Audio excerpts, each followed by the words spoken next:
He's going to say this, sir. So apparently last night she passed away.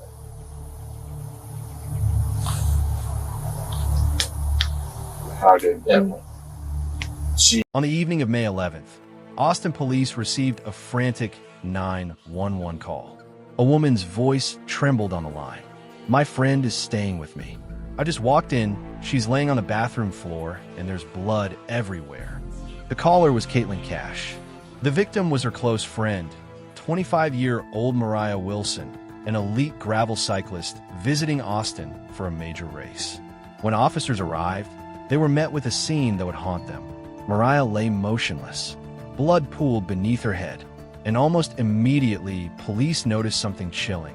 Clear fluid was leaking onto the floor. Cerebrospinal fluid. The bullets hadn't just struck her, they had pierced her skull. Mariah was already gone. There was no saving her. Only justice remained. At first, investigators believed it might be a robbery gone wrong. Mariah had brought with her a $114,000 custom racing bike, a dream target for thieves. But there was a problem. The bike was missing, yet nothing else in the house was disturbed. No forced entry, no chaos, no signs of a struggle. This wasn't a robbery. This was personal. Caitlyn told police the last person to see Mariah alive was her ex-boyfriend, Colin Strickland. They'd spent the day together, swimming, talking, drinking at a cafe. Nothing unusual, nothing alarming. But timing matters. Caitlyn left the house around 5:30 p.m. She returned hours later and found Mariah dead.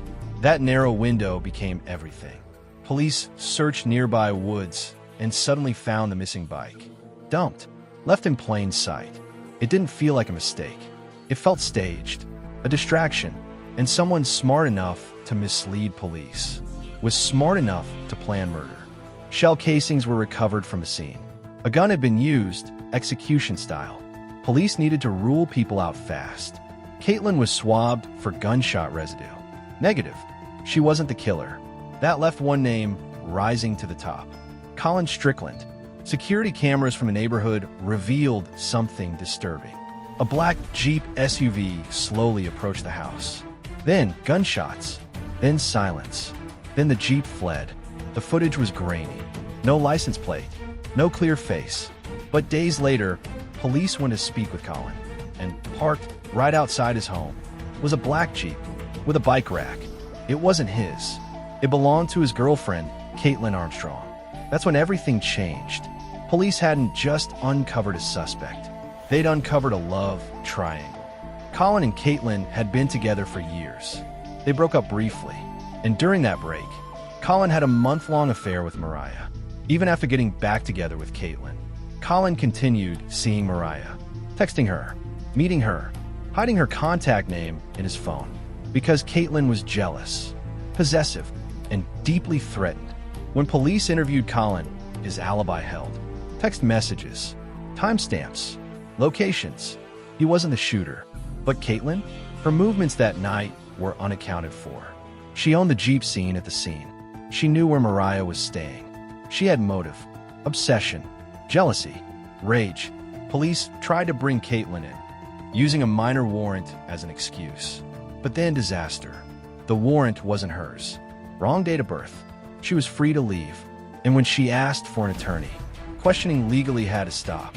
The killer was sitting in front of them, and they had to let her walk out. Days later, Caitlyn Armstrong disappeared. She sold her car, closed her accounts, changed her appearance, and fled. But killers make mistakes. Weeks later, she was captured in Costa Rica, using a fake passport, running, not from the law, but from the truth. At trial, evidence spoke louder than words. Ballistics, surveillance, digital footprints. The jury didn't hesitate. Caitlyn Armstrong was found guilty of murdering Mariah Wilson. A life sentence, no parole, but no verdict could bring Mariah back. A woman who came to Austin to race and never made it home.